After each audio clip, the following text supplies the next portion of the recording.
মুখ্যমন্ত্রীর বীরভূম সফরে বাংলা ও বাঙালি বাঁচাও কর্মসূচির জোরালো বার্তা। অনুব্রত ফের এক মঞ্চে উপস্থিতি।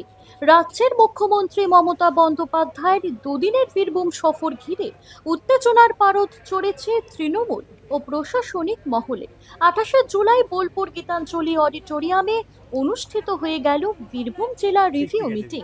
চমক হিসেবে দীর্ঘদিন পরে সেই মঞ্চেই দেখা গেল অনুব্রত মণ্ডলকে।